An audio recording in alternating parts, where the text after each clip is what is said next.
कचहरी में उस वक्त हड़कंप मच गया जब समझौते की तारीख पर पहुंची एक युवती और उसके भाइयों पर दबंगों ने बीच कचहरी में ही हमला बोल दिया और उनके साथ मारपीट कर दी।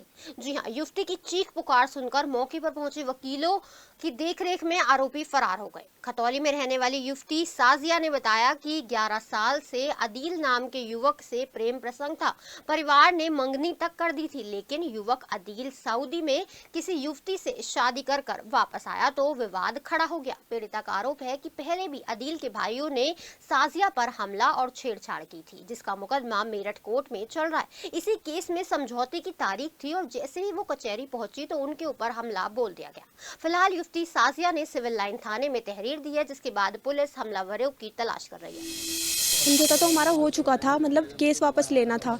मैंने उन पे से जो केस करा था वो तो वापस ले लिया था। अब उनका टाइम आया था, जो फैसले की कॉपी में लिखा हुआ था कि क्रॉसिंग में जो उन्होंने मेरे पे कर रखा था वो वापस लेंगे केस। और वहाँ के कोर्ट में चैम्बर के बाहर आके उन्होंने मेरे साथ मार पिटाई करी, मेरे भाई के साथ मार पिटाई करी। मेरी डेट थी कोर्ट में आज, उससे पहले ही उन्होंने मेरे साथ झगड़ा करा, बहुत मारा। यहाँ तक कि जो चैम्बर साहब की वहाँ की दीवार थी बाहर की, वो दीवार भी गिर गई मार पिटाई में।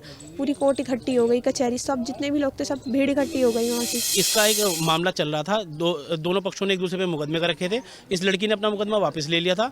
दूसरी पार्टी आज आई हुई थी, लेकिन जब ये कोर्ट में जा रही थी वहाँ पे साइन करने या उनके बयान होने थे, तो वहाँ पर कोर्ट में जाने से पहले ही उन तीनों ने, एक लड़की थी और 2 लड़के, ये बता रही है, उन्होंने इसके साथ मारपीट करी। इसकी आंख में चोट बता रही है, पेट में बताया, इसके भाई का मोबाइल तोड़ा है। तो उस तुरंत हम सिविल लाइन थाने आए हैं और थाने में हम तहरीर दे रहे हैं और हमारी मांग है कि इस प्रकार की घटनाएं रुके।